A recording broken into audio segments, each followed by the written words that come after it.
Drug developers, investors, researchers, and corporate executives wrestle weekly to understand what is happening in commercial development of NASH medications. Join hepatology researcher and key opinion leader Stephen Harrison, patient advocate Donna Cryer, liver wellness advocate Louise Campbell, and forecasting and pricing guru Roger Green as they discuss the issues affecting the evolving NASH market from their own unique perspectives on the Surfing the NASH Tsunami podcast. For everyone with an interest in NASH, or more broadly, fatty liver disease, Surf's Up, episode 44 of Surfing the NASH Tsunami starts now. This is Roger Green, executive producer and host of Surfing the NASH Tsunami, and I want to welcome you to the second of our 2 year-end episodes. To repeat some of last week's opening, we invited 5 of our favorite guest surfers, Vlad Ratsiu, Joern Schattenberg, Maza Noureddin, Ian Rowe, and Wayne Eskridge, to sit for 20 to 25-minute interviews, focusing on what each considered an important trend or issue in fatty liver disease in 2020. Louise, Stephen, and I then contributed in our own segments. Louise and I participated in all 5 interviews. Stephen joined as the schedule allowed. This was hardly the complete list of people we would have liked to include. Donna Cryer gave us her time for the last 2 real-time episodes of our year and had none left before she closed up for vacation. Others originally thought they could attend but had to cancel at the last minute for a variety of reasons. But what this group lacks in gender diversity, it compensates in diversity of issues, as you will hear. We gave no guidance, but each participant came up with a unique issue to address. Half of these could loosely fall under the heading Drugs and Diagnostics. The other half could loosely fall under the title Patient Treatment and Perspectives. Last week, episode 43 presented the Drugs and Diagnostics interviews. This week, we present the Patient Treatment and Perspectives interview. As with last week, I will provide a brief introduction to each interview, and then we will dive right in. No icebreakers, no chit-chat, minimal or no preliminary conversation. We have a lot to cover and not a lot of time. Before we start,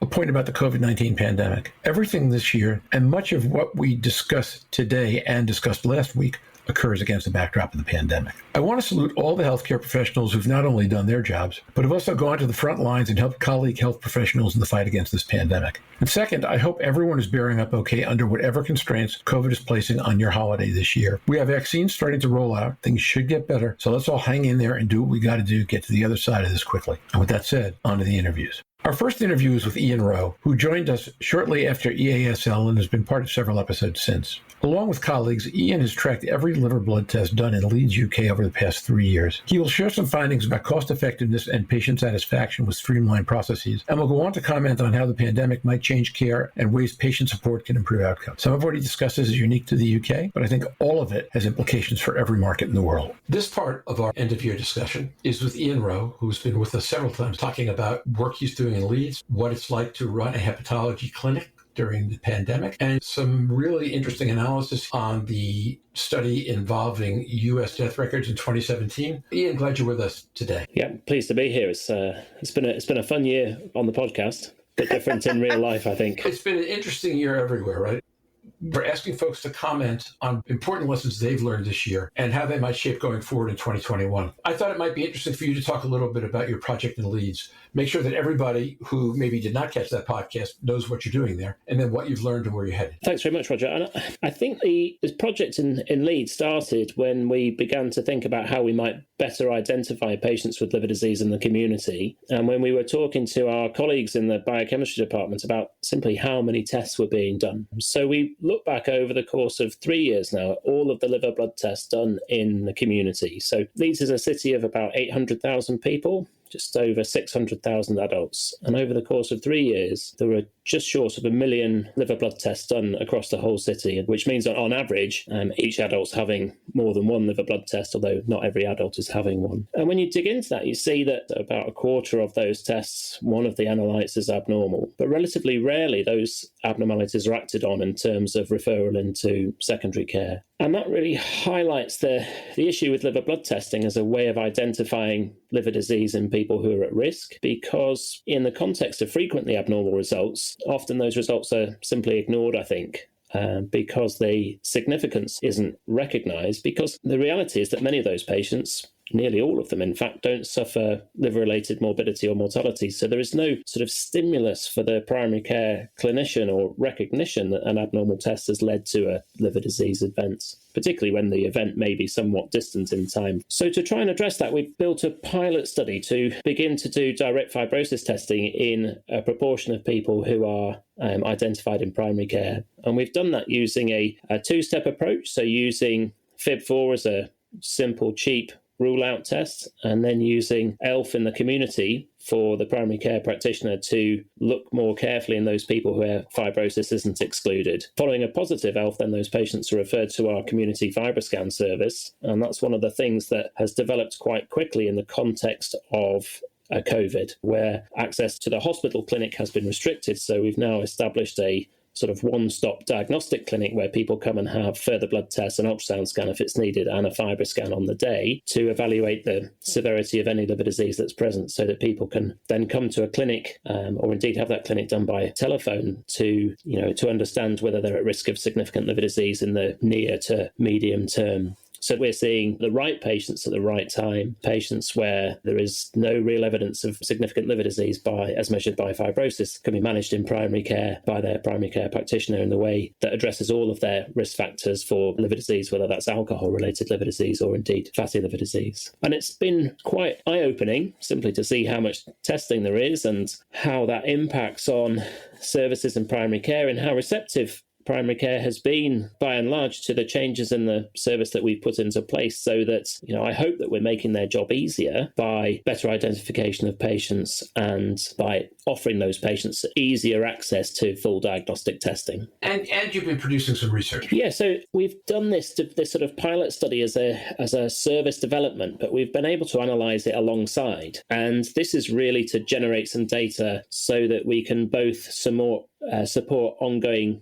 commissioning or payment, essentially, for that pathway, but also as we begin to think about whether there are better ways to do identification and testing for liver disease in primary care from a formal research project perspective. We presented some of that data at the AASLD meeting, the digital meeting, in November, and we see that it's quite easy to show that you can identify more liver disease in the community, and you can do so more efficiently. So fewer blood tests and cheaper, so patients come to the clinic at the right time so that they can have their liver disease managed. If I recall, it wasn't only that it was less expensive, but patients liked the experience better as well. Yeah, so that's one of the other aspects that I haven't mentioned, is that there has been a sort of outreach from the hospitals. Several of my colleagues have been going out now into primary care to deliver that service. So before COVID, they were going out and seeing the patient in primary care with the Fibroscanner and doing it in the clinic themselves that day. And I'm sure that Louise would agree, there's the sort of immediate feedback of knowing, what you've done, showing the patient the report, and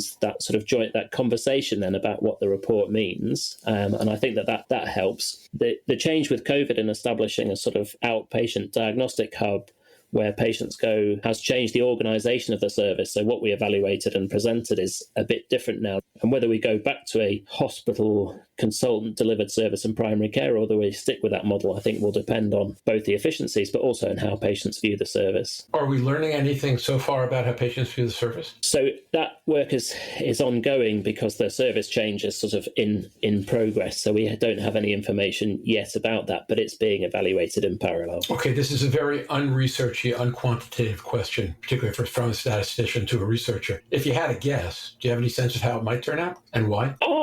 I think that people would like to go and, have their tests in one place and have it all done on one day. But I think that the information being given remotely to that evaluation is probably not optimal. And I would judge that because we're getting a number of telephone calls between the day of the evaluation and the day that they're subsequently spoken to or seen in the clinic. So I think that disconnection between the diagnostic evaluation and reviewing the patient is probably not ideal. So I suspect that they will prefer to have that delivered in one sitting. Louise, why don't you go ahead? I find it fascinating, and of course it's exactly why I eventually left the NHS to get out there earlier to be able to do exactly what Ian's doing now and argue for that point. And I think the research that he presented at ARSL showed that it was more cost effective. I think if you remove barriers to patients getting diagnosed for liver disease, you also remove people who don't attend. Of the ones who you came through, were you able to calculate how many didn't need to be referred on their abnormal liver tests?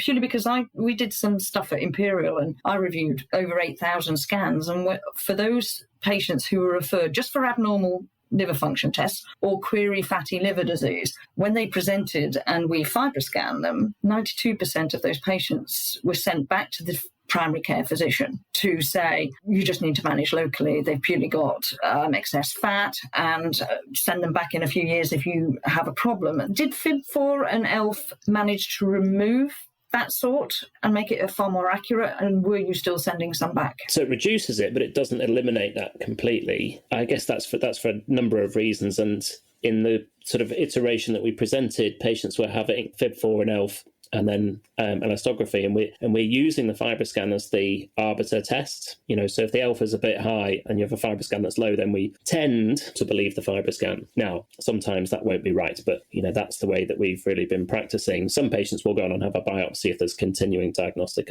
uncertainty. So, doing that sequential approach does reduce a lot of that sort of unnecessary review of people who simply got abnormal liver blood tests but no evidence of liver fibrosis, who, my view are best managed in primary care. And I think one of the things that we need to consider as a field is about, what diagnosis and outcomes we give to those patients, about how useful a diagnosis of fatty liver without fibrosis is to that individual, whether it does promote behaviour change in terms of their other metabolic risk factors. And that's work that I think is important to do, and it's something that we're trying to think about building into our research projects that will come from the work that we're already doing. Yeah, and I think that's right. And you're taking that data because I think there was evidence, certainly at ARSL, that baseline steatosis in a cardiac study was related to 70% increase in cardiovascular events. And that was just simple steatosis. And certainly my experience is that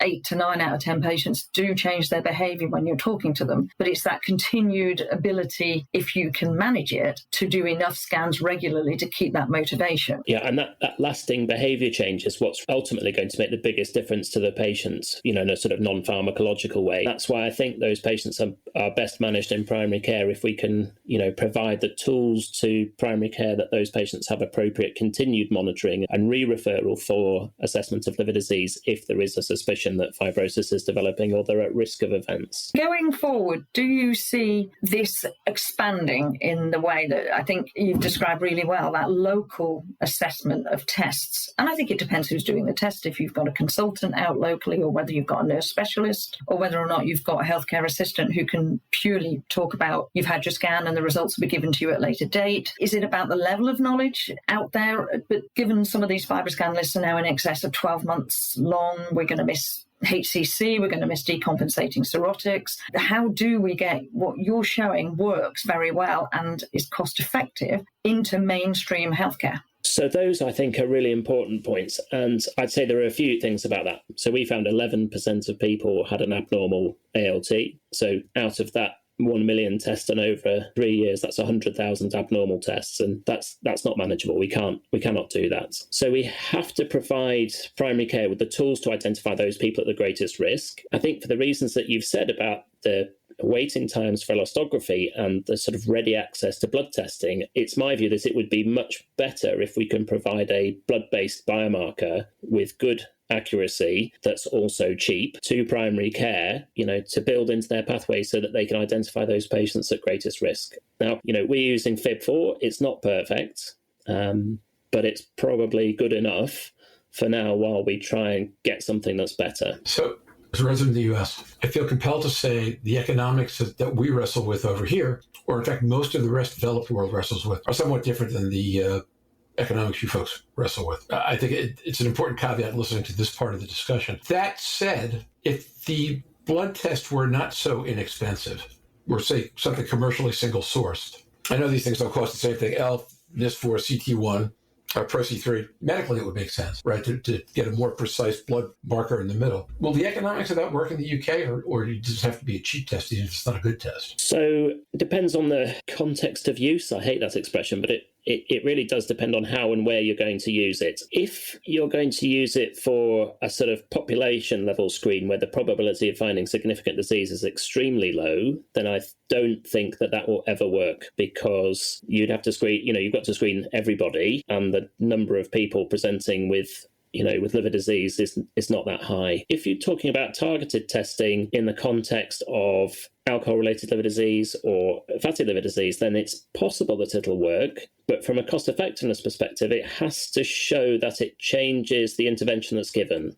For alcohol-related liver disease, that is, reducing alcohol consumption, stopping drinking. And in fatty liver disease, as it stands today, it's diet and weight loss. And until we have better interventions, cost effectiveness piece for screening interventions for liver disease that are costly is challenging, because the number of people who present and the number of events that you can therefore prevent will be low. So any cost will always appear high on a per patient basis. It's definitely a big challenge. And I think in the patients with diabetes, where the pretest probability of advanced liver disease or advanced fibrosis is slightly higher, then, I know that people have made an argument for that. And Mazen Nuruddin has, done analyses that they published in Gastro looking at that. I'm still not convinced personally that it would work in a UK perspective, nor am I actually particularly convinced that it is yet cost effective. Ian, somewhere back in episodes, we talked about the specific challenge of maintaining compliance over time, even in primary care. Well, everyone else on that meeting, except for me, was a practitioner, okay? Either Louise or the rest of the world physicians. Everyone who treated agreed that you can get a patient to comply and you can hold them for a while, but you start to lose them over time. And one of the reasons was because the average length of time between visits was every 3 months. And at that point, even if the visit is long enough to motivate, the time between visits isn't long enough to hold. How would you foresee making a dent in that, based on what you're seeing in the work that you're doing, right? So I think it's a very difficult issue, that. So if you look at the sort of the published studies on diet interventions for weight loss, and there are lots of them. You often see that effect. You see an early weight loss that is sometimes sustained for a period of months, but often the weight is regained. And in the sort of commercial arenas where that's been tested, like Weight Watchers, it's the same. And in those, there is the availability of practitioner, inverted commas, involvement weekly, if you want it. But for whatever reason, it's not sustained. Whether physician involvement more frequently is likely to lead to better outcomes, I don't know, but I would be skeptical for the same sorts of reasons. That sustained weight loss requires a continued personal sort of investment from the individual who is trying to lose weight or improve their physical activity. And that motivation, I think, is often quite easily lost. One of the really interesting questions that we don't know the answer to is whether a diagnosis of fatty liver disease, however it's given, and indeed whether it's reinforced with diagnostics, really impacts on patients' motivation to lose weight. When I was a student, there was a really sort of powerful study done in cardiovascular disease in people who just had myocardial infarction, and they were given a very intensive diet and weight loss intervention to try and reduce cholesterol. And you saw the same thing. It reduced in the short term, but eventually it just returned back to the baseline of their lipid-lowering therapy. Myocardial infarction is a very big event in somebody's life. You tell them that they've had a heart attack, and yet even with that stimulus, prolonged weight loss and lifestyle change is often not possible. So how we communicate the risk, the diagnosis, and how that impacts on behavior change, I think, is a really important question that the field needs to answer. So I don't know if you're familiar with Noom. They are a weight loss company based in the U.S., although they've got global clientele. Basically, their perspective is that weight loss is a behavioral issue, that the organ that leads you to gain weight is your mind, not your stomach. They work on some fairly interesting behavioral structures. They've been able to demonstrate that you can get to a 7% weight loss in 16 weeks and hold it at least at 5% for a year. And now it's a Korean study. I agree with you that physicians aren't trained to be able to provide that kind of support and counseling. But I wonder whether a challenge is to identify modalities and ways that we can get people support so that they can behave differently and manage themselves. Because more people want to do this than can keep getting it right, and we could spend hours on behavior. Yeah, I think that's right. And there are many different diets and strategies for weight loss, and many of them show similar efficacy. And the very low calorie diets, I think, are probably the most recent sort of relatively medical intervention that would also show, and probably more weight loss than that, which is also sustained. And they've shown quite nicely that reduces liver fat in a sort of unselected, in inverted commas, cohort of patients with, or randomized trial with patients with type 2 diabetes. So there's no reason to think that it wouldn't be effective in NAFLD and NASH. But you're right, I think giving patients the sort of the whole menu of interventions and the time and space to explore those so that they can find the thing that's most effective for them is definitely the best way for for managing the whole patient, reducing their cardiovascular risk and also improving their liver outcomes. And I agree with that wholeheartedly, but I think it is about what's best for the patient. And there are a lot of people who, particularly who are overweight, suffer from obesity, who don't buy into this scenario that it's purely what you eat and the way you eat it, and object to the stereotypes that all that medicine can come up with is lose weight, move more. And to be fair, for the last 20 or 30 years, telling people to lose weight, eat better and move more has not stopped the obesity epidemic. And we also know that 50% of those patients who are categorized obese have normal liver fat. So it's not the entire picture. And I think obviously we've got microbiomes. There's all sorts of different research coming out, and you can swap it, same people with the same diet and swap them, and they will do different things. But I think the one thing that I see in patients, certainly with Fibroscan or with the time that nurses can spend, is actually, it is just spending time. It is having somebody to talk to. It is being able to know that they are in control rather than rely on a magic pill. And one of the biggest fears, I suppose, I have about the magic pill fatty liver disease is that, I can carry on eating what I like and doing what I like. The pill will sort it. And actually, it doesn't. You still see a significant growth in fatty liver disease in some of these people, which is what we're seeing in the trials, which is what we see in placebo. So the patient has the power, or individuals, we're all potentially patients. And with the number of people with fatty liver disease around the globe, 1/4 of the globe is a fatty liver disease patient. We talked about from the Perspectum data that everybody with COVID, Matt Elliott described as a liver patient. So giving the power back and giving them the ability to take control instead of give it to healthcare. The patient role is a very well-defined psychological role that if you present to healthcare, we give you responsibility. Actually giving it back empowers people. I think that's what you're probably seeing when you go into your clinics with the Fibroscan and with somebody going in. They want to stay in their local environment when you can provide it there. I think what you've said is really interesting. So a couple of years ago, I wrote a piece for Lancet Gastro Hep about overdiagnosis of fatty liver disease. And some of the concerns that I had in that piece was about labelling people with the disease. And that brings in that risk that you medicalise them more than they're already medicalised in the context of diabetes. And so understanding at what point you give them the diagnosis, is important. And, and whether we really should be including steatosis, accepting that it probably does act as a marker of increased cardiovascular risk, whether that's sufficient to say you've got fatty liver disease, or whether this is just a marker of metabolic ill health, and how that alters behaviour change, how it stops maybe people entering that patient role that you've described. I think, as I said earlier, I think it's a really important question, and one that we need to address. And I think in some ways it would help to simplify the identification of patients in primary care if we said, look, you need to recognise this because it's important in terms of the whole patient, but this doesn't represent liver disease, so you don't need to focus on that aspect of it. Let's come back to finding better tools and really helping those patients who do have significant liver disease. I think that's a great note on which to end. I'm going to ask you one more question. What's the most interesting study you expect to come out of the Leeds work in 2021? So I think the most interesting and provocative study will be that I've got data now to suggest that it's not necessary to do ultrasound in people who have an abnormal ALT and metabolic risk factors, because we know that they've got fatty liver and its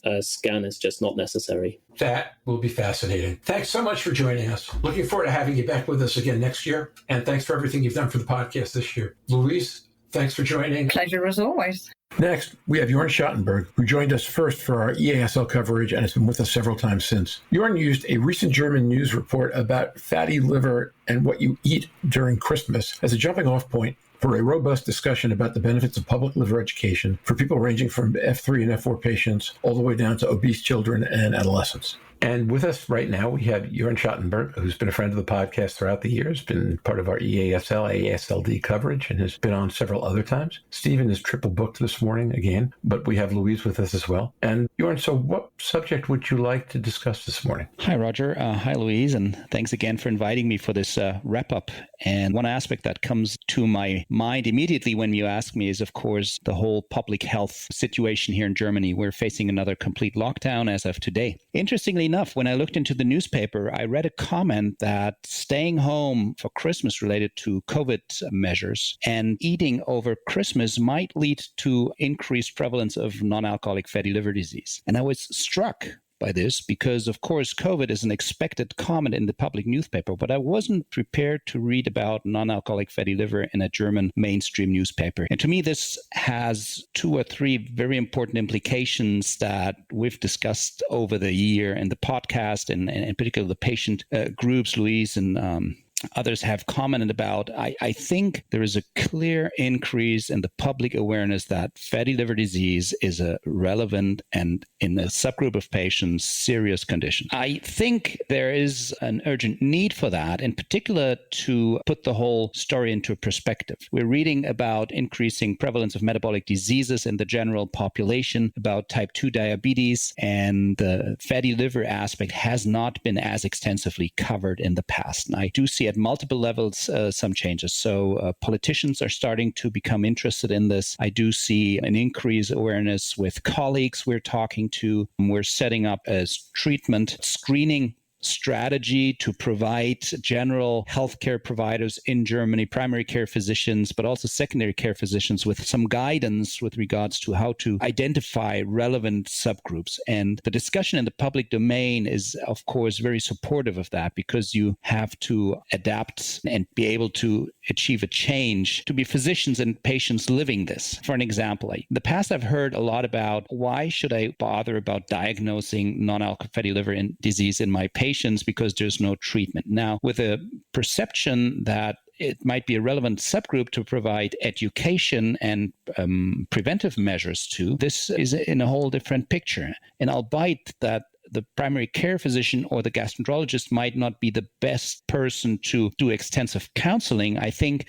by informing the patient, he'll put him into the role to be able to take care of his own health status, and the empowerment of the patient, I guess, is a word we've discussed in the podcast over the year. And now with that public newspaper appearance and the report really in a German newspaper in the context of COVID, I think this has just come to a new level. So that's fascinating. Louise, do you see anything like that in the UK?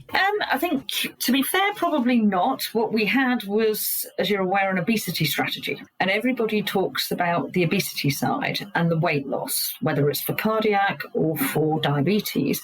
But actually, the sad thing was they didn't use the opportunity to link it to fatty liver disease. We know that those who can reverse diabetes, it's the liver and pancreatic fat loss that is intrinsic in that process. So with people know they're overweight, but they don't know that they've got fatty liver disease. And unless we start to connect the two, which is great to hear that they're doing it in Germany, we're missing opportunities. And multiple guidelines come out that talk about using innovative technology to screen for alcohol. NICE have got one out recently and had a conversation, but they miss the opportunity to screen for fatty liver disease. And then the reply was, we've got a fatty liver disease policy. Yes, if you've been diagnosed with fatty liver disease, you access that policy. But where do we get before you access that policy? So we're not screening, we're not doing. So it is really encouraging because that suggests people and the general public may well take ownership of it. And if they drive it, they will drive policy change, doctors' awareness, and their own health concerns. And it becomes a wellness issue. People can keep their liver well, they don't get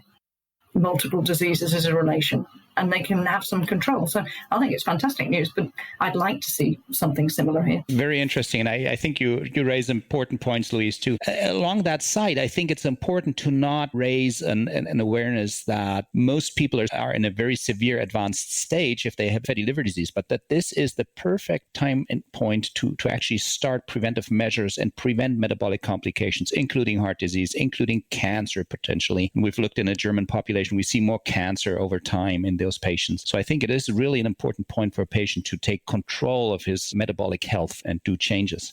But also we discussed a lot of times on the podcast that, with improving diagnostics and strategies to identify the really advanced patient population, we're able to divert those towards medical care potentially in the future with therapies. At this point, screening measures that have been shown to be cost effectiveness, thinking of ultrasound and cirrhotics and screening for GL varices in the very advanced population. So I think this is another important point to put this into a perspective. There's a small subgroup very advanced, and the majority needs good prevention and information, education again, to avoid complications down the line. So, Yorn, it's interesting because when you told the original story about what you're reading in the newspaper, part of my reaction was to wonder how much duck fat and rich pork sausage one would have to eat in 10 days to do long-term damage to one's liver if one wasn't already cirrhotic. Now, that's a very American way of looking at this stuff because everything in the States is so wildly sensationalized. If you want to get somebody's attention, amplify the problem by a factor of 100 and maybe somebody will listen. So that was my first reaction. And my second reaction was we can't even get that dialogue going here now. Everybody is so subsumed by COVID and what isn't being done or what is being done, or is it a real disease, or all this other garbage that has seeped into our structure.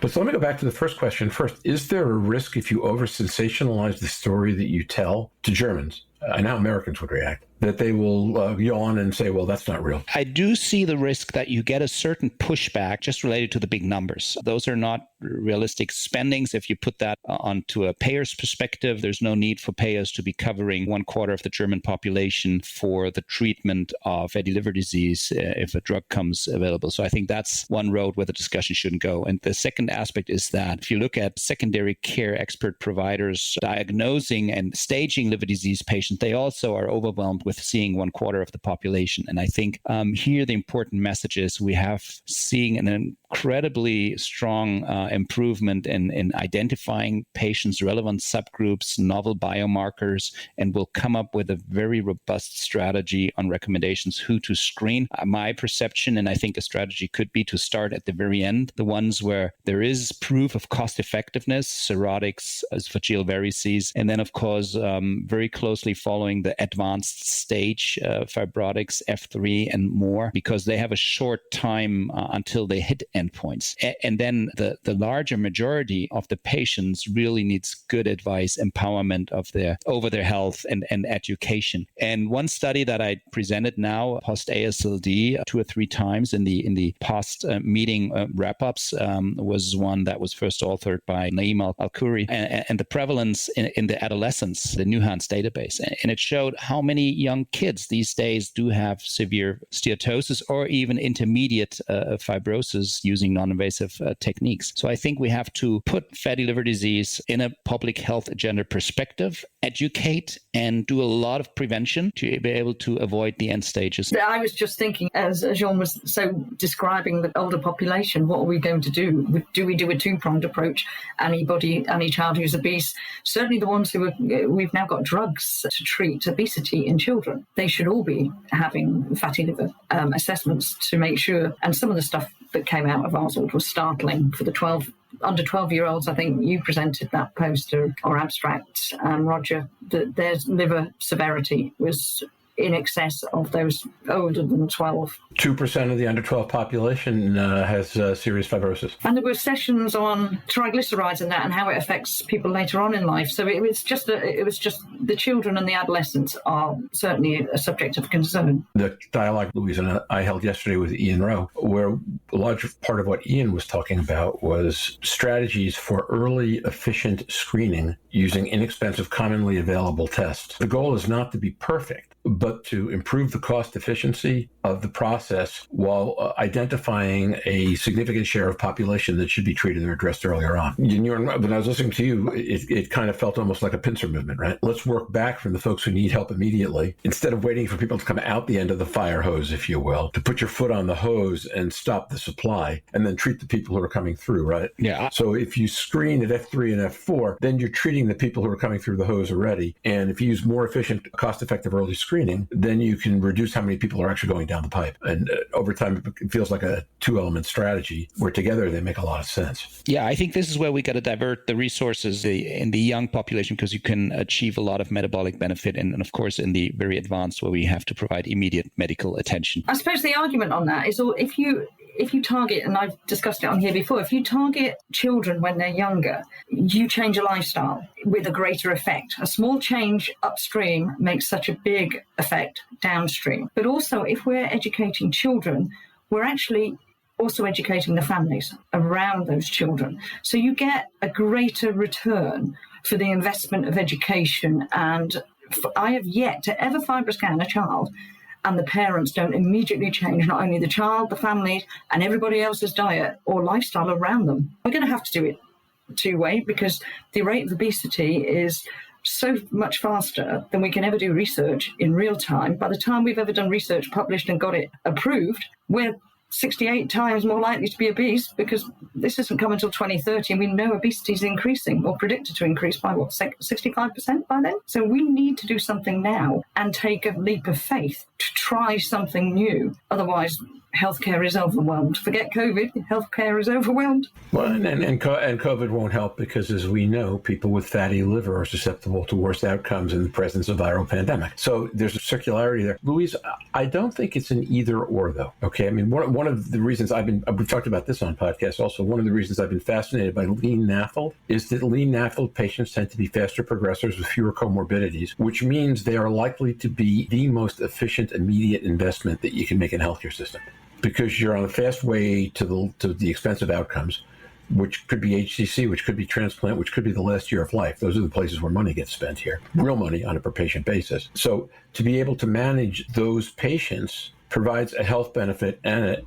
economic benefit that will pay off very quickly in tangible, identifiable numbers. On the other side, though, you're absolutely right. Number one, obesity is becoming epidemic, and the easiest way to change a parent's behavior is to make it something they need to do for the child. So I think we've got to figure out kind of what a pincer attack or what a both strategy looks like. Yeah, looking at the size of the problem, you have to have strategies for both ends. So I'm supportive of that. And I think, from a medical perspective, ethical, I have to take care of those patients that are sick now today, because I know there are established interventions, but the prevention part is very, very important. As an expert, I can only address that to the society, and it's almost a political process, or it needs more support to change things and go into schools. There's another project that I got involved in recently, which is actually very fascinating and fits right into this. There are students, medical students, trying to teach kids in school how to cook healthy. I offered to join them and educate those kids that normally I would not reach as an adult physician about, one aspect of being metabolically unhealthy. And I think teaching them about cooking school is an initiative that I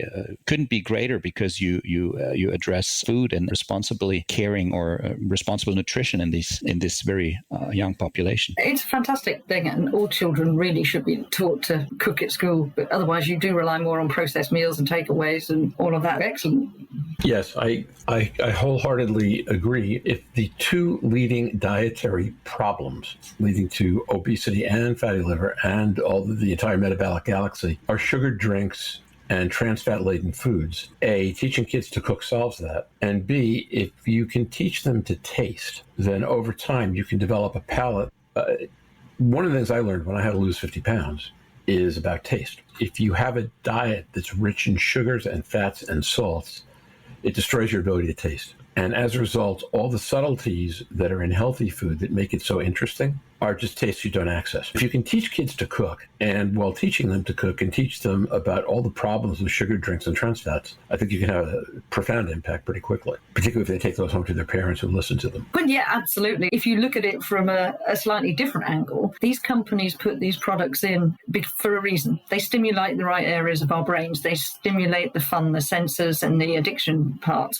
If you were doing that with a dangerous drug, you were deliberately putting it into these products, there would be a serious backlash. So to deliberately put in these and to make you crave the next drink, to make you, you could say, is it ethical? It's not necessarily what should be happening. I think, Louise, the only way to bring this forward is really to take the whole discussion into the public. And that's, again, coming back to the newspaper article this morning, is what's starting to happening now, and it makes me very optimistic that in a public space, the dialogue about leaving a healthy diet and lifestyle will continue, and also with regards to looking at liver health at this time. And I don't believe that you'll have restrictions, and probably the comparison with dangerous drugs isn't absolutely right here. But I think, by educating and providing this public awareness, this is one very good way to bring this forward and advance the public health agenda, also supporting liver health.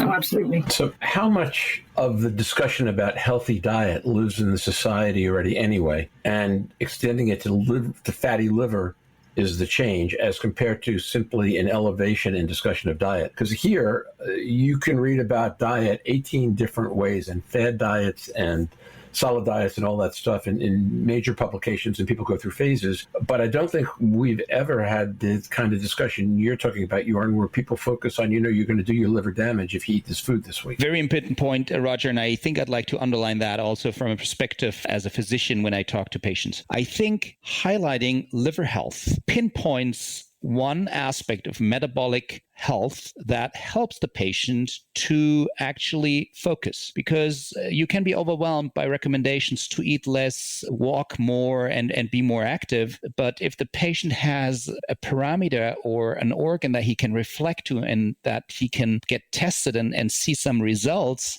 I think this will support greatly. So this could be one way to look at liver health, that, for example, if you have a CAP value that's above 300 and you do changes, and although we do not, have too much data to support longitudinal measurements with regards to histology yet, I think if you do see changes in one of those novel NITs, potentially fatty liver measured by transient elastography, the patient will get some biofeedback that he needs to sustain that healthy lifestyle and in the end come up with a metabolically more healthy organism, condition, whatever you'd like to call it. I think that's absolutely correct, and that's what we certainly see in clinics. And actually, the positive mental attitude of people who see that change is overwhelming, and it's obviously one of the reasons that I develop what I do now.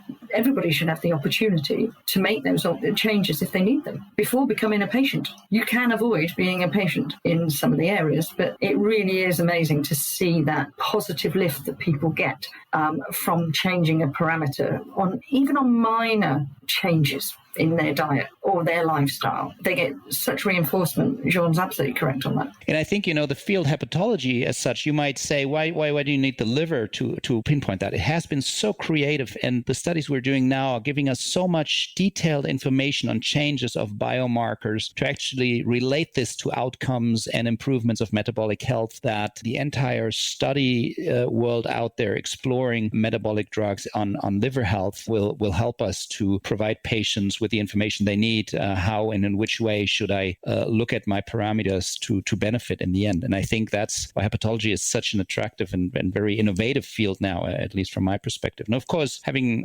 received a Nobel Prize for that field this year underlines, I think, the strengths and the importance that can be achieved by looking at liver disease or infectious disease. So this is a completely off the point question, but it goes back to what you just said. The Nobel Prize, do you see it having an impact on medical students wanting to go into hepatology more readily than in the past? Does it bring more glory and more promise to students? And we're seeing in the States, we're seeing an increase in kids wanting to go to medical school because it would be heroic to fight the next pandemic. And I'm wondering if there's a similar effect with medical school students when the Nobel Prize goes to hepatology. Well, of course, the Nobel Prize is very unique. And the scientific achievement that stands behind it, identifying a virus in 1989, then developing, drugs to cure the virus in that time frame, is such an incredible achievement that it's unique. But I think it supports the field. Yes, I think innovation comes from within the field of hepatology to benefit all of medicine. That's what I tell my students. That's what I like to work as a hepatologist, of course. I'm not sure I catch them all, but some will.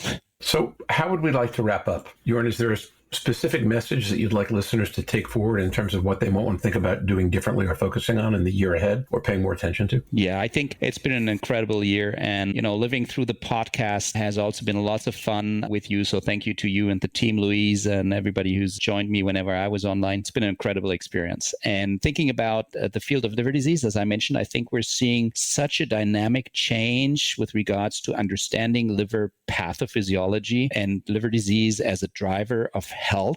I always want to talk about disease and sickness here. I think you can really take control of your liver to lead a healthy life. And I think we're seeing great steps, and I'm really excited to see how this momentum is carrying into the next year. And I'm convinced we'll have great studies emerging and additional benefits for patients just around the corner. Amen. Louise, anything to add? Absolutely not. Summed up perfectly. Okay, so Yorn, having you with us this year has been fantastic, and your contributions have been consistent and really inspiring, and I'm looking forward to having you back as we head into 2021 and bring this conversation forward.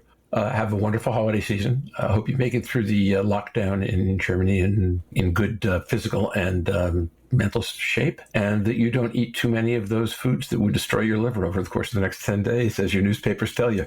I think my wife told me we're going to have fish for Christmas Eve. Yeah, it's funny. I do think about the 7 fishes dinner for Christmas Eve in the context of the Mediterranean diet. It does come from Italy, doesn't it? So it all makes sense that way. Okay, Louise, see you later. Yorn, see you next year. Our third discussion this week is with Louise Campbell, who raises the question how we should think about the movement to change the disease nomenclature from NAFLD with an N for non-alcoholic to MAFLD with an M for metabolic associated, if that's what patient groups want. In the course of this discussion, Stephen Harrison shares insights on how the What's in a Name process is proceeding today. You'll want to hear it. As part of our ongoing series of year-end conversations with folks who've been appearing regularly on the podcast this morning, we now have Louise Campbell, who joined us back in week 6 or something for the first time, became a formal surfer somewhere in the late teens, I think episode 17, and has been with us every episode since. Good morning, Louise, or good afternoon, depending upon where in the world you are. Yeah, good afternoon from a very wet London. That's all I can say. Well, the last time we spoke was a very snowy Pennsylvania, so it's that kind of week, and Stephen is with us as well. So, Louise, what would you like to discuss with us today? For me, it was the general movement of fatty liver throughout. It was a pleasure to be invited onto the programme to start with, and then just learning so much as we've gone along. But the movement that we've seen in NASH, NAFLD throughout the year, particularly the uptake in discussions that you're hearing in non-communicable diseases, that greater recognition. You've got the healthy livers, healthy lives work now being done at a higher level that Donna was talking about being involved in. But I think the one thing that does now seem to stand out, it relates back to an episode Stephen did with Quentin Anstey from Newcastle quite early in the podcast about the definition of NAFLD or MAFLD. For me, in the last couple of months and last week, Latin America and South America ratified MAFLD, so metabolic associated fatty liver, as their term of reference. Last month, either late October or early November, Asia Pacific came out with new guidelines detailing MAFLD, not NAFLD. And it's that ongoing discussion, I suppose, that's taking place within obesity, diabetes, and patient forums that they find, whether hepatology feels correctly diagnostic, that MAFLD is more friendly, removing alcohol where certain religions and parts of society don't actually acknowledge that word, and it's quite insultative. So that general move and movement that we're now seeing, I don't know, where does it take us if we say ARZLD and EASL keep NAFLD, and Asia Pacific and Latin America, which are two of the biggest affected areas with the biggest mortality rates, feel that it's more appropriate for MAFLD? That for me is what's coming from this year, apart from all of the really great medication changes that we've got, the disappointment from OCA being turned down by the FDA, but lots of other positives. But it's this movement of people and consensus amongst the populations affected that they would rather use the term MAFLD. So a little bit controversial between the bodies and what's going on, but I just wonder where that's going to take us in the next 12 months and how we're going to come to a resolution, or are we going to settle for a better description in different areas, or really redefine it again? I want to brighten your day there in London today and give you a ray of hope and some sunshine coming from South Texas. We're just going to pipe that right over to you, warm you up a little bit, and get you excited about the holidays.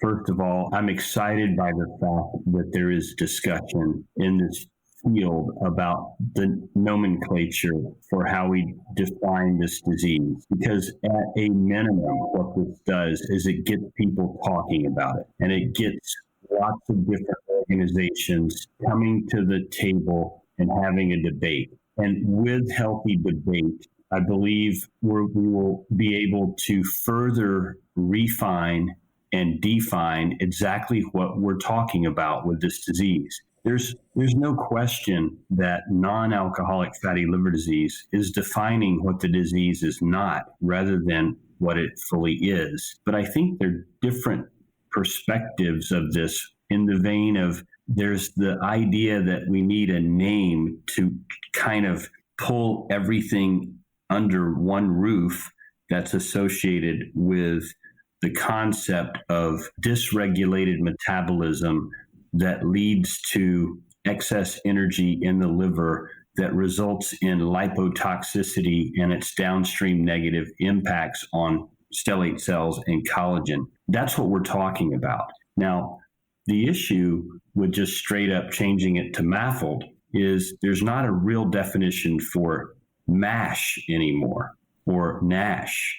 And furthermore, you bring in all of the perturbations of lipodystrophies and lysosomal acid lipase deficiency and all these things that aren't necessarily linked to what I just described. So what, at a minimum, this controversy in nomenclature is doing is it's bringing everybody together to have those intense dialogues. And I can tell you specifically, this has really united the European and the American liver communities, led by Phil Newsom, Vlad Ratsiu, Quentin Anstey, Sven Frank on the European front, and then led by a consortium of 5 to 7 of us from the U.S. front. We've already invited Vincent Wong, who's very prominent in the eastern part of the world, where Vincent in Hong Kong is really a thought leader for that area, bringing him to the table. To Jacob George, who's spearheaded this initiative from the beginning out of Australia, bringing him to the table as well, and many other organizations where we can begin to sit down and say, what are we really talking about here? And how do we want to move it forward? But in addition to that, understanding the issues if we do change the name, and those issues are very pragmatic. We've spent a lot of time working with the FDA on defining NAFLD and NASH and actually have Subpart H approvable endpoints, surrogate endpoints based off of a NASH diagnosis, NASH resolution. And furthermore, my patients are beginning to understand this terminology. We have to understand that if we change the name and we pivot to a different name, just for the sake of MAFLD sounds better than NAFLD because we are defining it as metabolic rather than non-alcoholic. So we're defining it as something it is rather than something it isn't. That could be confusing to patients. And I'll take it a step further. We had a couple of the folks on our last call that were instrumental in changing primary biliary cirrhosis to primary biliary cholangitis. This was a while back. It seems like it was further back than it really was. But you would think that would be easy because the acronym PBC didn't change. It stayed the same, just its definition changed. But there was a lot of controversy, discussion, and debate around simply changing cirrhosis to cholangitis, but we didn't change the acronym. And I think there it was a bit easier because we actually improved the definition in the sense that most people with PBC don't have cirrhosis, but it is a cholangitic type process. Here, we're looking at something completely different that has lots of downstream ramifications. And while I'm not opposed to a name change at all, I just think we need to be very careful in how we go about doing it, not just throw a paper together, ask a few people to be on it, publish it in the Journal of Hepatology, and all of a sudden, boom, there it is. We have a new name. I don't feel like we went through the right thought process to get where we are for that name. And look, at the end of the day, that may be what it is, but we need to understand that when you say that particular name, you're bringing in lots of other disease processes that are distinctly separate than the one I alluded to at the beginning. Yeah, totally agree on that one. But I just wonder whether or not if we find more people, we take it more seriously and we diagnose and treat more people better because of the momentum that seems to be there for a name change. Is that the desired outcome we want from any name change? Is better recognition of a condition that cures more people? So, Stephen and Louise, it feels to me that we're venturing away from medicine and towards marketing when you ask that question. So let me give you my marketer answer. To the degree that the new name clarifies the situation, that's a great idea. But you wouldn't want to have to do this twice, because every time you rebrand, there's tremendous cost and the potential for tremendous confusion on the way there. So there needs to be some some real precision around what are we defining here so that we know the new definition is right. It's a harder thing to educate your audience than it is to chase your audience. But if you start with the premise that goes, just because non-alcoholic is not the right way to describe it, that doesn't mean that MAFLD is, then I like the process that Stephen described, because MAFLD will be based, certainly in the mind of patients, on some misconceptions of their own. And I don't want to swap misconceptions. I don't want to trade a stigma for misconception. I want to make sure that we can clarify as we go along, particularly, as I say, given the extensive cost, as Stephen described in terms of with regulators, and then educating everybody in the whole community about what we are and aren't dealing with. So it feels to me, and then when we get to my portion of this, we'll talk about a different side of the same coin. It feels to me that the idea that patients are this uncomfortable with the name in so much of the world is either a reason to explain, to educate them on why they shouldn't be, or to understand what's wrong with the name. And in this case, I think it's the latter. But saying, okay, we need to move on from NAFLD isn't the same thing as saying, okay, let's make it NAFLD. And I think that was kind of your point. And from a communication point, looking downstream, Louise, I think where I wind up is, yeah, it needs to change, but let's get it right. I would agree with that. I mean, we need to make patients feel comfortable with their disease and the way it's described, and not alienate them because of a concern over alcohol or something else. We need to be more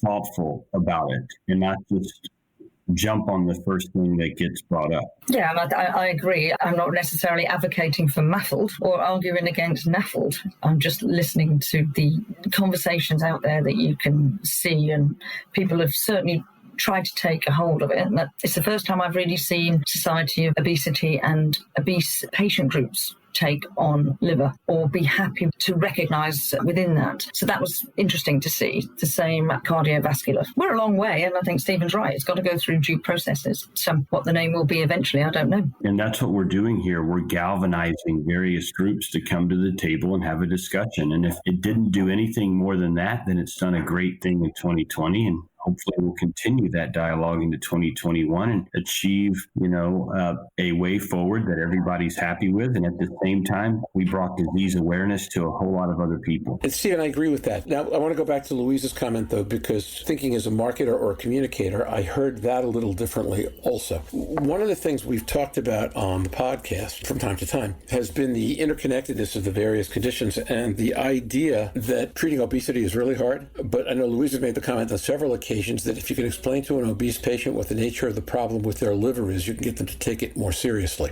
So it speaks to the idea that how do we at the same time become precise about what this is, and at the same time frame it in such a way that people with the concomitant conditions, with obesity, diabetes, other metabolic issues, take what they need to do more seriously because their liver's involved. People can start drawing great pictures, the pictures are great and they're self-explanatory. Now the question is how to educate. I like the idea, Stephen, I know where you are. If you galvanize the conversation and a lot more people on all sides of the table become more urgent about the issues, and Louise, I think that's a real benefit wherever it comes out. And now the question is simply to make sure that everybody is inside the tent. Lyndon Johnson, the American president, once said it was better to have everybody inside the tent urinating out than outside the tent urinating in. And I think this is one of those moments when having everybody inside the tent would be really important. I'm not sure how to do that. But Stephen, it sounds like the process you're talking about is a good start. Are there any plans to bring the patient advocacy groups, or are the patient advocacy groups at that discussion? They are. Donna and her team are certainly involved. I don't know about Wayne Eskridge and Fatty Liver Foundation, but certainly there is representation there. Is there any, going back to Louise's initial starting point, is there any representation from Asia or Latin America, or is this just being done right now in North America, Europe? The conversations that are being had collectively do include representation from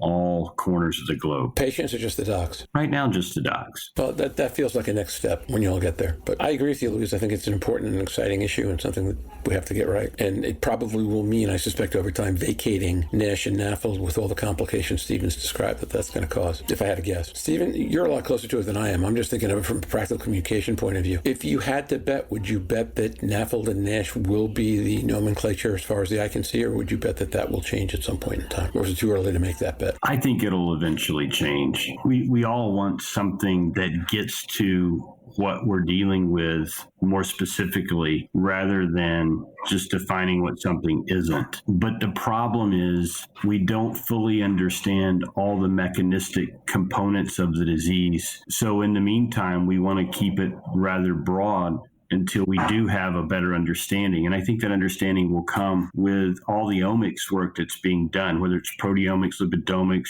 all the other, transcriptomics, because there will be different nuances to this. We certainly don't want to alienate the lipodystrophies, the lysosomal acid lipase deficiencies, the drug-induced fatty livers. Remember, Reye's syndrome causes fatty liver. Well, amiodarone, hepatotoxicity, methotrexate, right? But those aren't metabolically driven necessarily. Those are drugs that work through or inhibit pathways that ultimately result in the accumulation of fat. It's not necessarily macrovesicular. Reye's syndrome is microvesicular fat, right? Which is a totally different animal. It's not even linked to metabolic disease. So I just think we need to take a deep breath, step back, look at this as, yes, we have thrown up the red flag that there is a need for a better evaluation, a thorough evaluation of what we're calling this metabolic liver disease. But I think we need to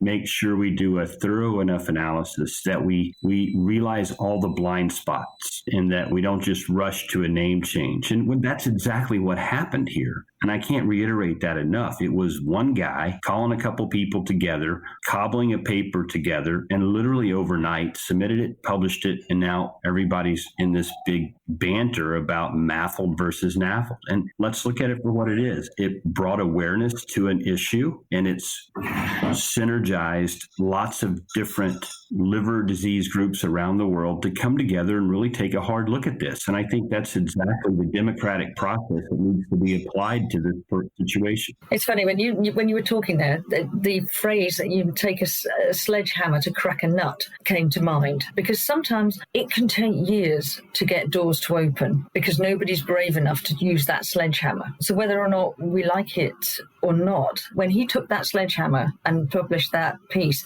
it certainly got people talking, maybe years ahead of when it would have happened. So it might not have been done in the right way, but if we get the right outcomes eventually, because those discussions are taking place and it improves patient access, understanding, knowledge, and physicians, then maybe the sledgehammer was the best approach in hindsight. Yeah, that's a great analogy, Louise. I'd like to leave that as the closing comment on this portion of the discussion because I think it's spot on. I'm mindful of the idea that sometimes it's better to ask for forgiveness later than permission in advance. Yeah, the only place that doesn't work real well, Roger, is in the military. There are a few other places it doesn't work real well. That certainly would be one of them. Yeah, but not my experience. I can't comment. In this case, we'll see how it works out, but I think Louise is right. Shaking up the conversation probably wasn't a bad thing. Our final piece this week is with Wayne Eskridge from the Fatty Liver Foundation, who shares a patient and patient advocate perspective on what has emerged from a year chock full of both highs and lows. Some of what he has to say addresses unintended consequences and seeming paradoxes, much as my piece did last week. I think you want to hear both of them. So this portion of our year-end conversation turns to Wayne Eskridge, president of the Fatty Liver Foundation. And Wayne's been with us on the podcast and spends a tremendous amount of time with Fatty Liver Foundation doing education online and has tremendous presence in the U.S. and around the world. Louise is here with us as well. Stephen is, as he's been half the week, triple booked. Wayne, we were thinking about the title of the podcast being Surfing the NASH Tsunami, and that if 2020 has been a tsunami for anybody, it's been a tsunami for the patients and the patient advocates. So I'd love it if you could talk a little bit about the highs and the lows of the year and where you find yourself winding up at the end of it. Yeah, I appreciate you having me on. That's an interesting slant to it. Hadn't really thought too much about that juxtaposition of the highs and lows, but, it really has been that. Early on, the patient community was so engaged in the intercept work, and the FDA AdCom was coming, and we all prepared, and we were going to give our thoughts. And this business of never having a treatment has been such a burden for so many people. Just the idea that a decision was close was just so tantalizing to people. And we made a mistake, I think, as a patient community, because we did engage so much of our feelings about the future in that, because it's such a struggle to be in a situation where, you have something that is really dangerous and there's nothing anybody has for you. So when that came out, we really reeled. The foundation, we formally complained and we ran around and gnashed our teeth. We tried to make some kind of statement. But upon reflection, I'm struck by the enormous progress that the research community is making this year. It is awe-inspiring if you're a science nerd to just step back and look at all of the work that's happening throughout all aspects of the body and our health. There's daily news coming out about the value of the microbiome and how our intestinal tract affects us, and the level of detail that the researchers are getting into as they dive down into the chemistry of the cells and the genes and all the enzyme interactions and the differences in how fatty acids work and all that complexity. And the normal person has no idea just how complicated that is. To watch that evolve in this year has just been exciting. I'm really optimistic at the end of the year. I didn't expect to be, but I am, because even though we don't have near-term solutions to this problem, the ones that are going to come out of all this research are going to be better. My great friends at Intercept won't like this, but if OCA had been approved, it would have set a direction in the way people manage this disease, which would have made it slower, I think, to adopt some of the combinations and better molecules that appear to be on the horizon. I have mixed feelings about that because I'm so much of a fan of the leadership role that Intercept played, but I'm also sensitive to the fact that we're seeing results come out that of other molecules that appear that they may do a better job. So those are the kind of things that stir my soul here at the end of the year. So, Wayne, what was the first moment when the science nerd in you said, hey, this might be really exciting? Gosh. I think it was FGF21. As a cirrhosis patient, I'm kind of tuned to fibrotic processes, and so many of the drugs are aimed at fat and inflammation, but for me, I'm going to need something that addresses fibrosis, and that's the hard one. There's a host of drugs that are aimed at dealing with fat and how that metabolizes and how to move it around, but there are not very many that are looking at actually resolving fibrosis as a really primary target. And I don't know that FGF21 is the answer to that, but it's showed me the light that I might be able to see a real fibrotic drug come out of this research. I think that tsunami description that Roger used is quite poignant. And I remember when the hepatitis C medications came out,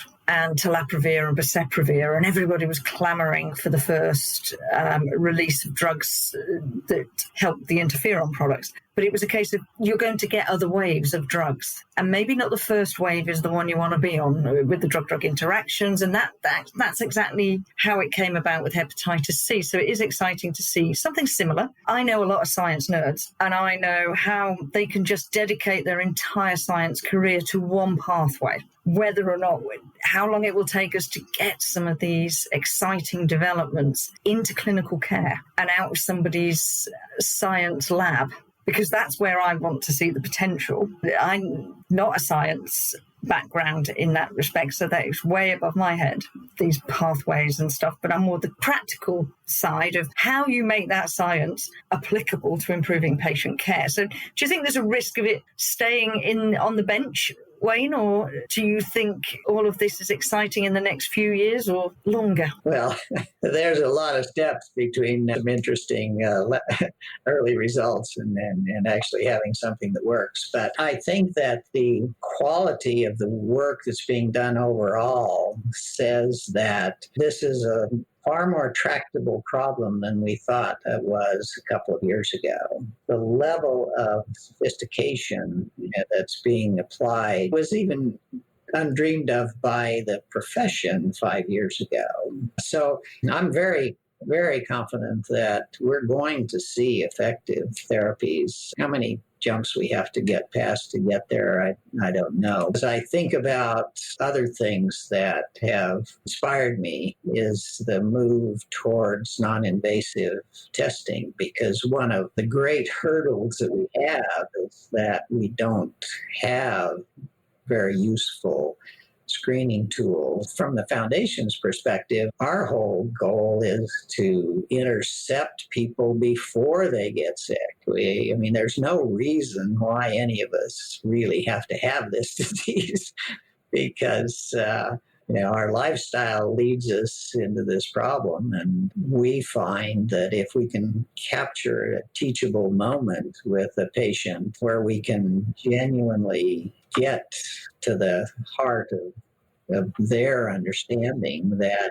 they really will make a genuine effort to change. One of the things that annoys me about the hepatology community in particular is that they're saying, well, we tell these people to lose weight and nobody ever does, and we have proof that less than 10% ever will. Well, that may be true, but how do you fix that? Well, you fix that with education and proper education and intercepting people at the right time and helping them in the right way. It's not sufficient to just say, well, people fail, so, we're not going to provide them with guidance and the things that they need. So the moment that you realized you needed to lose weight was, if I recall correctly, when you were diagnosed cirrhotic. That's correct. When my doctor told me how I got here. Yeah. When I understood what it was that led me to looking at the angel of death. Okay. My moment, happily, was earlier in the game. Without going into all the details, I wound up going from the top to the bottom of Vail Mountain in 12 minutes, 50 pounds heavier than I had been the last time I skied, because that was the only way to get back to my hotel before they closed the lifts. And I get into this gondola, and I'm all alone, and I'm in a one piece, and I'm 42 years old at that point and 50 pounds overweight. And I unzip my one piece, and steam comes off me like a cartoon character. And I say to myself, you live at sea level, you're 50 pounds overweight, you just did this mountain in 12 minutes, and you're 11,000 foot high. You could be dead when they open this thing in 15 minutes. And I immediately realized I was in jeopardy. I did that for myself. There wasn't a moment before that when I was motivated to take action about this problem. And I think that if you hit people at the right moment, then adequate discipline or support structures can really make a difference. Oh, absolutely. And I call it the teachable moment, but it's that moment in time when you actually engage in your life and your consequences, and you are prepared to assimilate, to actually engage with the question. I'd done diets over the years. I was a typical American guy. I gained a pound or two a year for 50 years. I normalized the fact that I was becoming obese gradually. Everybody I knew was overweight anyway, so it wasn't weird. But an example of education is, I remember one time when my blood pressure was rising, and I asked my doctor about it, and he says, well, yeah, it's high and we don't like it, but all my patients are that way, and he had the opportunity. You're right there. I was seeking an answer. He didn't take the time to drill down a little bit and to help me understand the risks that I was really facing. Maybe it wouldn't have worked at that time, but when I understood what NASH was and how I gotten there, we flipped the switch that day. My wife and I walked out of there, and we changed our lifestyle, and we went home and threw out our pantry, and we started over. Over the next 18 months, I lost 30% of my weight. In the process, I went from a stage 4, very risky stage 4, to a manageable high stage 2. And I credit my doctor with taking the time at the time that I was engaged with that question to help me understand it. And in our son study, for example, we were going into the community and testing people with Fibroscan who were not liver patients. They were just people that had enough concern about their health to go to the trouble of scheduling a screening. And when we showed them the results of that test, and we built in the time with each encounter to be able to counsel these people and point them in better directions. And, we got a really good response from that. But society needs to do that. The medical profession needs to do that. Today, we just have normalized becoming unhealthy as we get older. And, that just really sucks. I think both of you make excellent points, and Wayne's absolutely correct. If you have the right moment and you're offered the solutions when you're engaged, then the impetus can be made. But when you walk out the door and the whole of society gives you more temptation than it gives you support in everything that you see that's around you, it's actually very difficult. And I think Wayne also makes a really good point about Fibroscan. Now, I'm a psychiatric nurse and a general nurse and an advanced practitioner of liver health and do Fibroscan. I actually advocate Towers and Health was developed to do exactly what Wayne is suggesting. Healthcare needs to do this. You cannot just do a test, send somebody away and ask a doctor to reveal those results to that person 2 weeks down the line. The light bulb moment is often in the room when you talk about the results. That's the best opportunity for brief interventional therapy. But you have to have at your disposal dietitians, exercise regimes, and little small wins to start that ball rolling. The journey that Wayne's been on, the journey that you've been on, and the journey that so many people go on is life-changing, but there will be hurdles, and it's supporting people through those hurdles. But people do not need to be unwell with liver health, exactly as Wayne has said, if we talk and educate earlier. And you know that I've spoken on here about educating children, and I think Wayne's got some stuff going with children and Anthony Velotti and all of that. The focus on the children, my eldest is a teacher. They do nothing in school on education, on diets or their body or what people can do to engage. People shouldn't be unwell. The average life expectancy throughout the world has gone up to 73 years of age, but we now live 5 years longer in poor health. So that was a data point I didn't know. So if the average life expectancy has gone up to 73, how many years is that? I think it had risen by 7 years off the top of my head, but of which 5 years were unhealthy. That was my guess, more than half of the added time being in poor health. Doesn't sound like a great bargain if you can avoid it, hey? No. You familiar with a concept called the rectangularization of health? If you visualize health as a two-dimensional axis, horizontal is years lived, vertical is quality of life. The ideal life is a box. The day your quality falls off, you die. That's right. Yeah. I want to die running down the street to do a deal. Yes, exactly.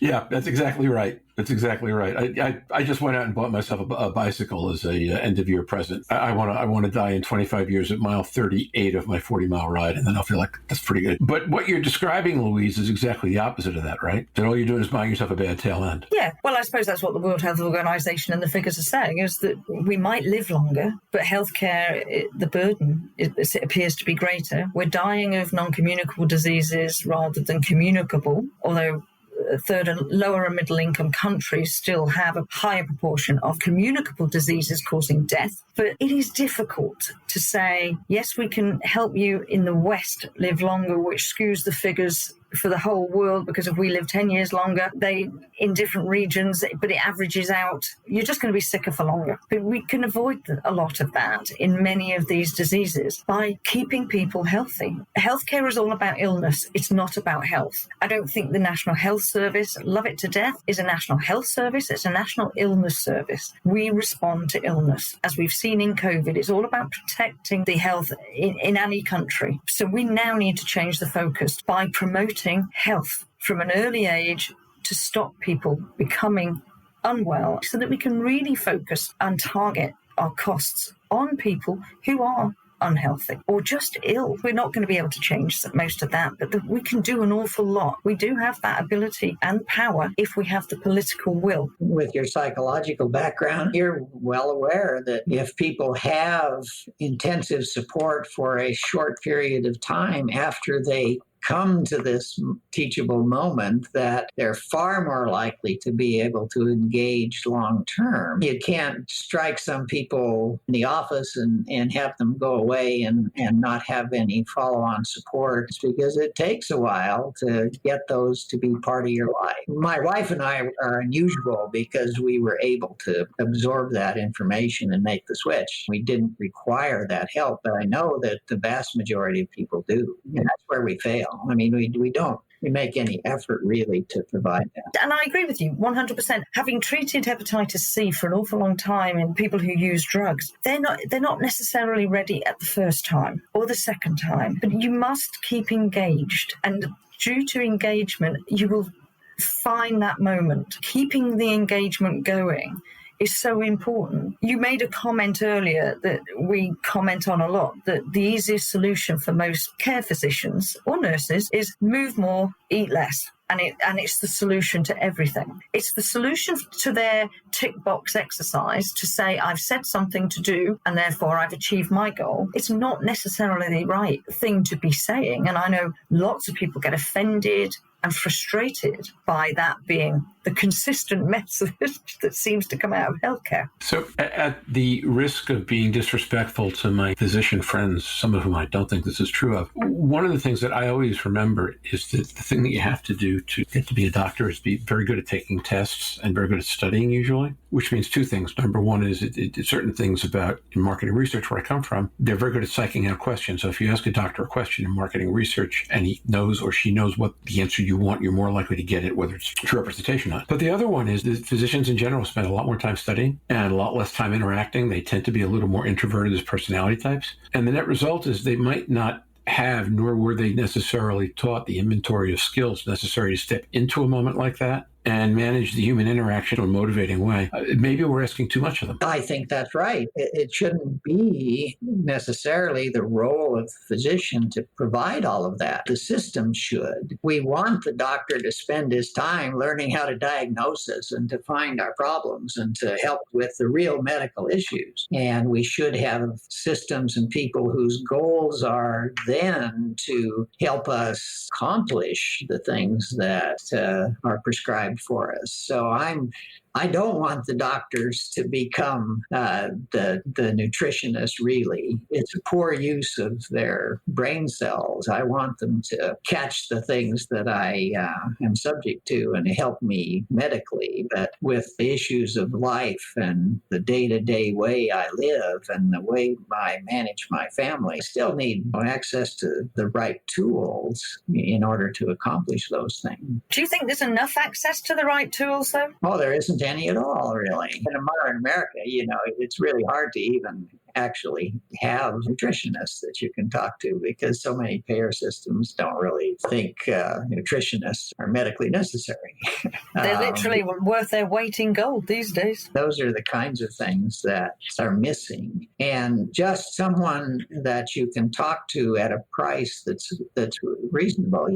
People need to exchange with another human as they grapple with these issues. And there's no way in the world you can pay somebody $100 an hour for that kind of stuff. It's just impossible. But it's kind of like the midwife thing. You can do an awful lot of good births with a midwife, and you don't have to have a fancy OB hospital situation. So as we come to the end of our half hour, I want to throw out a closing statement, and then I'd like each of you to react to it. When I started talking about the tsunami, I thought I was talking about the Intercept CRL versus all the progress on drugs and non-invasive diagnostics. But It feels to me at the end of this, there's a tsunami every patient goes through in the moment when you're told you have to do something and you feel optimistic that you can do it, and then you walk out of the doctor's office, and then the support to keep getting it done is almost entirely reliant on the individual. And that leads to a whole second down wave, I got a problem, up wave, I can solve it, down wave, gosh, this is harder than I thought it was. Am I hearing that right? Yeah, that's what we go through. 90% of America has probably gone through a diet at their doctor's advice or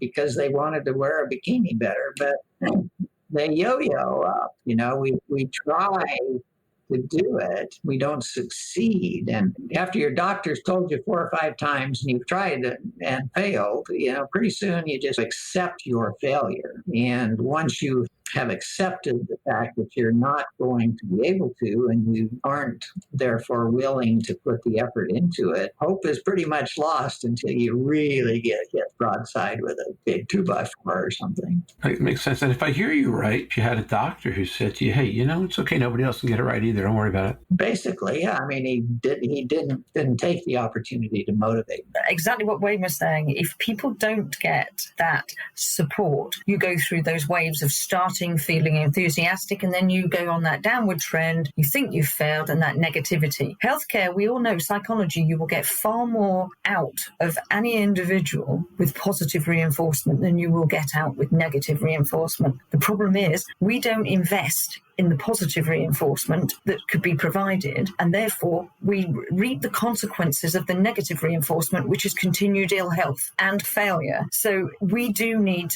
to focus on positive reinforcement at every level and provide it. It's way cheaper and more cost effective long term than actually the letting people repeatedly fail, and that negative mental effect that it has is so demoralizing, and it's a shame. So I wouldn't call that an upbeat note on which to close, but I think it's an appropriate note on which to close this particular conversation. Wayne, thank you so much for being with us. Louise, thanks for being with me through all of it. It's a pleasure as always. Al, thanks for having me. Okay, bye-bye now. Thanks for joining us today for these interviews. I hope you found them worthwhile. If there is a particular interview you want to rehear or share with friends, we'll be posting each of these individually starting over the weekend, so keep checking for the one you want. We will be back next year on January 7th with a fresh studio episode and a few surprises. Until then, stay safe and surf on. If you are listening, you are an excellent bet to survive 2020. Here's a toast to a much better 2021. See you next year on the podcast. Bye-bye now. Drug developers, investors, researchers, and corporate executives wrestle weekly to understand what is happening in commercial development of NASH medications. Join hepatology researcher and key opinion leader Stephen Harrison, patient advocate Donna Cryer, liver wellness advocate Louise Campbell, and forecasting and pricing guru Roger Green as they discuss the issues affecting the evolving NASH market from their own unique perspectives on the Surfing the NASH Tsunami podcast.